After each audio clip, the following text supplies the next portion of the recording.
Well, for the warfight in 2018, the focus was really with the Nebraska Air National Guard, and specifically the 155th Air Refueling Wing, who went through a significant inspection, which culminated in September, proving their ability to do their mission.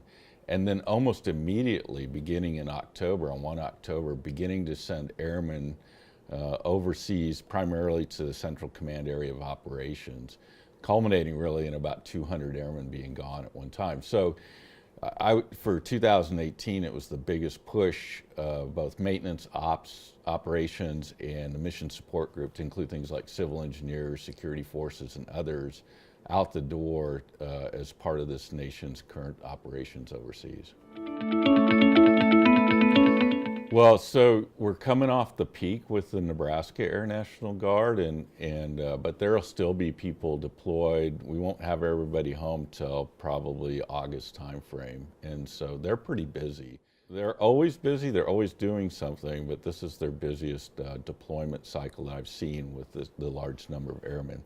For the Army National Guard, it's starting to pick up. So last year was pretty quiet for them in 2018 in terms of overseas deployments. We had a handful of people doing some things. One of the things for the Nebraska Army National Guard in 2018 is they took the Lakota to Germany and supported the active component over there. Now, the Lakota initially was fielded and it has to operate in what we call a permissive environment, so it can't be in the war fight. But it can support exercises and other kinds of training operations worldwide, and we showed that could be done. It was highly successful.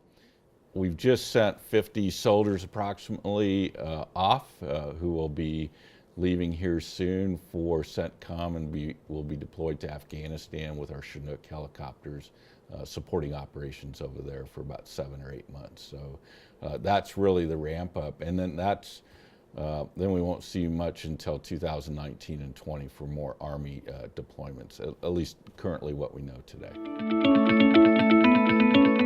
You know, recently the state command chief, Tyrone Bingham, and I had the privilege of traveling over to Afghanistan to see 2 of our larger groups of airmen deployed there.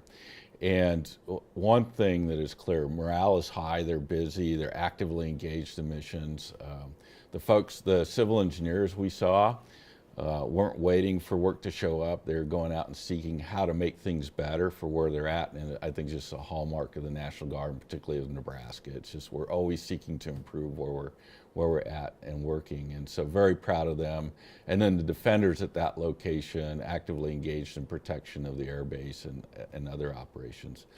Our ops and maintenance crew that were at the other location we visited in Afghanistan are doing amazing things. Number of flight hours flown and the quality of aircraft maintenance has been superb. In fact, they got there in October, and in November and December they had moved the mission capability rate to the green zone, which is a great achievement for those folks.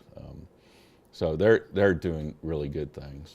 The one thing that I thought was kind of interesting when we met with different groups, and I remember asking one of the airmen, what's the greatest challenge you have? And he said, well, it's the boredom on my day off. So they work 12-hour shifts in maintenance, so 12 to 12 each day, depending on which half of the clock you're working.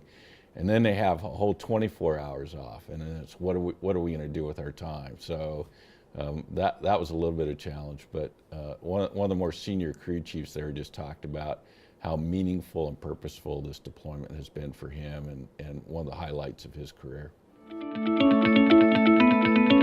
Well, I think more of the same, and what I mean by that is I think if we look across time since since 9/11 occurred in 2001, our ops tempo is ramped up for a while, kind of eased up, but now we're back at a level I think that we can continue to expect to see both Army and Air National Guard. So deployments of units, soldiers and airmen going periodically from time to time to support the nation's efforts around the globe. And it won't only be in Central Command areas. So for example, we're going to have a large group of soldiers go to Korea this summer to do overseas deployment for training there. Great opportunity. It's not something we've done before, at least in recent memory, certainly not since 9/11. But there will be not just the deployments, the mobilizations, but also other training activities worldwide. And that's good. That keeps our soldiers and airmen interested. They like to go participate in those kinds of activities. They signed up to do that. They're not interested in just sitting at home training all the time. Great question about meeting the demands of being a citizen soldier, citizen airman. For the preponderance of the force, having a civilian career or pursuing educational pursuits, opportunities, managing families and communities, all of that going on. They have to do it all to make it work.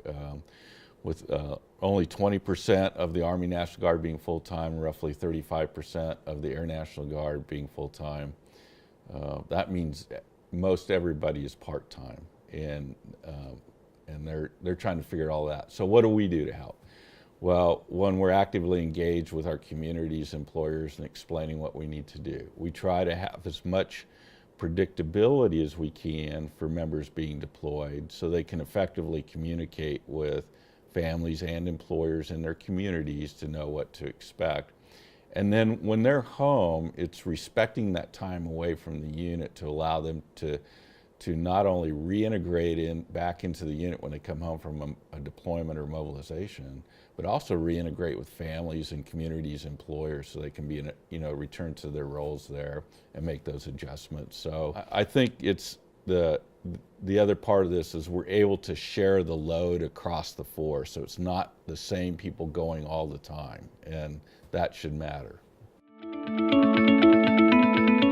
Always a great opportunity to get in front of folks and let them know what we're up to, but there's two other areas that I want to talk about in future editions. One is the partnerships part of our mission. So as folks may know, we have a 25-year history with the Czech Armed Forces, which is a great partnership, but we're looking to hope to do more, but we'll talk more about those activities in one of the future editions. And then the second area would be operations here in the Homeland. So for example, we are participating in the border support mission right now, but there's always things like natural disasters and other activities. So we'll talk about those in the next edition of TAG Talks.